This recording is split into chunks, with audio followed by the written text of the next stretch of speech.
A single leather satchel, lifted from a French courier outside Königsberg in early June 1812, ended Napoleon's empire before it had even begun its Eastern War. Inside were quartermaster dispatches, magazine inventories, river crossing schedules, the precise timing of the Niemen passage. Within 10 days, the documents lay on a desk in St. Petersburg, and Tsar Alexander I read them by candlelight, with Barclay de Tolly at his side. For decades, historians have debated what intelligence the Russian court actually possessed in the weeks before the invasion. In this alternate timeline exploration, we examine what could have happened and why the real history unfolded differently. The Grande Armée by then numbered roughly 600,000 men, the largest European force ever assembled, drawn from France, the Duchy of Warsaw, the Italian Kingdom, the German states, the Netherlands and Switzerland. Marshal Berthier had organized its march tables. Murat had been given the cavalry reserve. Józef Poniatowski's Polish Vive Corps stood ready on the Niemen, expecting to liberate Lithuania within a week. The French plan rested on a single assumption, that the Russian armies under Barclay and Bagration would stand and fight somewhere west of Smolensk, allowing Napoleon to win the quick, decisive battle his logistics demanded. The intercepted papers told Alexander something else. They told him exactly where the magazines would be, exactly how many days of bread the army carried, exactly how dependent the entire force was on the captured cities of the western frontier. And they told him something the French commanders themselves may not yet have grasped, that the Grande Armée could not survive a campaign in which there was nothing to capture.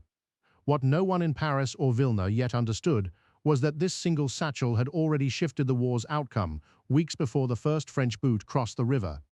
On June 22, 1812, 2 days before Napoleon's pontoon bridges were scheduled to span the Niemen, Tsar Alexander I signed a secret ukase in the Winter Palace. The order required no debate, no council of war, no consultation with foreign envoys. It moved every Russian field army east of the Volga. It ordered the immediate evacuation of Vilna, Minsk, and Smolensk, and it commanded that the 3 cities be burned to their foundations before any French soldier reached their gates. Karl Ludwig von Fuhl and Barclay de Tolly had argued for a defensive retreat for years, drawing the French eastward into a Russian winter. Alexander's ukase took their proposals further than either man had ever dared write. Bagration, told of the order at his headquarters near Volkovisk, protested in writing that abandoning Lithuania without a battle would shame the army. The Tsar's reply was brief. The army would not be shamed by its absence, he wrote, only by its destruction. The Treaty of Bucharest, signed only weeks earlier, had freed Russia's southern divisions from the Ottoman front. Bernadotte's Sweden was already a secret ally. There would be no encirclement, and there would be no surrender of men. There would simply be no army to find. Couriers rode west that night with sealed instructions for the governors of Vilna, Minsk, and Smolensk. By the time Napoleon's first regiments waded into the Niemen on June 24th, the cities they expected to occupy were already being emptied. Vilna had been the capital of the Lithuanian governorates for centuries, a city of churches, libraries, and Jewish quarters, whose markets fed the western frontier. Minsk was the Belarusian supply hub on which any army marching toward Moscow depended. Smolensk, the traditional western gateway, held grain magazines large enough to provision 100,000 men for a month. In the first days after the ukase, all 3 cities were systematically stripped. Grain went east in wagon trains. Livestock was driven beyond the Dnieper. Wells were fouled with carcasses and lime.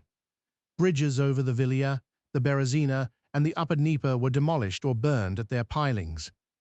The civilian populations were ordered east as well, with whatever they could carry, under the protection of Cossack screens. Some refused. Many wept. The Orthodox clergy in Smolensk, told that the Cathedral of the Assumption would burn with the rest, removed the icon of the Smolensk Mother of God on the night of July 1st, and carried it east in a covered cart. Then the torches went to the wooden quarters, the granaries, the barracks, the noble palaces. By the time the wind carried the smoke of Vilna across the Niemen, French scouts on the western bank could see a glow on the eastern horizon and could not understand what it was. Across 400 miles of road from the river to the Dnieper, Russian engineers worked with a discipline that surprised even Barclay. Mile by mile, the country between the frontier and the Volga was rendered unusable. Not contested, not defended, simply erased. Napoleon crossed the Niemen on June 24, 1812, on schedule at the head of the largest invasion force Europe had ever seen. The proclamations were already printed. Polish notables waited in Warsaw to be received as liberators. Couriers were dispatched to Vilna with orders to prepare quarters for the emperor and his staff. None of them returned. The first French cavalry patrols reached the outskirts of Vilna on June 28 and found the city still smoking. There were no functionaries to receive imperial proclamations. There were no inhabitants to requisition from. There was no Russian army within marching distance, only the wide, empty road eastward and the smell of ash on the wind. Berthier rode into the ruins on July 2 and reported to Napoleon that the magazines listed in their own intelligence files had been emptied and burned. The Polish corps under Poniatowski, which had marched toward Vilna, expecting to find the capital of a restored Lithuanian state, found only foundations. Napoleon's habits reasserted themselves. He ordered scouts farther east. He ordered the army to press on toward Minsk. He told Berthier the Russians could not have abandoned everything. They would stand at the next river, the next city, the next defensible line. But what no one in the imperial headquarters yet admitted, what would not be admitted for weeks, was that the campaign's central premise had already failed at the Niemen. The march from Vilna to Minsk covered roughly 200 miles of road, already stripped of forage. The Grande Armée had crossed with provisions for some 20 days, calculated against the assumption of captured magazines along the route. Within a week, the calculation collapsed. Horses, denied grain and pasture, began to die in thousands. Dysentery and typhus, which had appeared even in the real first days of the crossing, now swept through regiments confined to fouled water and tainted bread. Murat's cavalry, the pride of the French service, lost more mounts to starvation in 3 weeks than it had lost to enemy action in any previous campaign. Foragers ranged 10, then 20, then 40 miles from the line of march and returned with empty wagons. Villages east of Vilna had been emptied in advance. Barns were stripped, mills wrecked, even orchards ringed and felled. The Grande Armée's multinational character, once a sign of imperial reach, now compounded the disaster. German, Italian, and Dutch contingents, less invested in Napoleon's cause than the French regiments, began to lose cohesion as rations failed. Minsk, when the lead corps reached it in late July, was a charred shell. There were no defenders. There was nothing to take.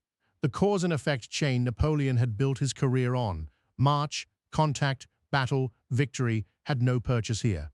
The army was advancing into a vacuum, and the consequences of that advance were already catastrophic.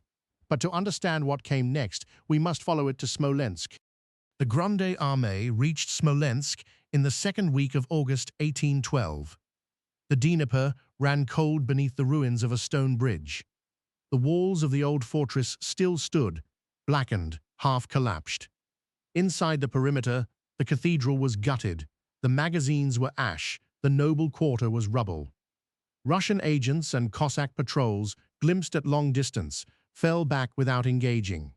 Reconnaissance reports brought to Napoleon's tent that week described conditions no French commander had planned for. The Russian First and Second Armies, under Barclay and Bagration, were not at Smolensk. They were not at Dorogobush. They were not at Vyazma. According to peasant testimony and intercepted Russian couriers, both armies were beyond the Volga, 400 miles further east, beyond any line a logistically broken French force could reach before winter. There was no army to envelop, no capital to threaten, no minister to receive terms.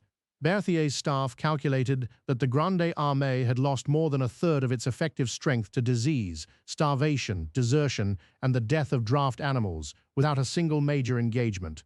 The campaign that had been designed to end in a decisive battle within weeks of the Niemen had instead reached its furthest sustainable point at a city of ash, with no enemy in front of it and a ruined country behind. And then came the question that would define everything that followed: what does an army do when there is no one left to fight? Without supplies, Without shelter, without an enemy to bring to action, the Grande Armée began to come apart in place. The disintegration was not a rout in the conventional sense. There was no pursuing Cossack horde, no climactic engagement, no panicked retreat from a battlefield. There was simply the slow, daily attrition of a force that had outrun its food, its medicine, its forage, and its purpose. Regiments at Smolensk and along the road back to Minsk lost men by the hundreds each night to dysentery and typhus. Foraging parties failed to return. Allied contingents from the German states began to slip away westward in companies, then in battalions. The Polish Five Corps, which had crossed the Niemen with the highest morale in the army, watched the promised restoration of Poland evaporate into the smoke of Vilna, and held together only through Poniatowski's personal authority. Napoleon, at his field headquarters, ordered a withdrawal toward the frontier in late August. The order arrived at units already withdrawing on their own initiative. By the time the surviving columns recrossed the Niemen in September and October, the Grande Armée had ceased to exist as an instrument of European policy. It had not been defeated in battle. It had been refused a battle. The distinction would prove harder to live with in Paris and in the courts of Europe than any defeat by arms.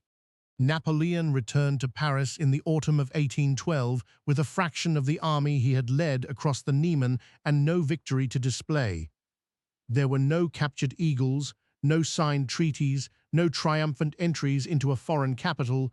There was only the news, spreading faster than couriers could carry it, that the largest army Europe had ever seen had marched 400 miles into Russia and dissolved without firing a decisive shot. The reading of that silence was swift.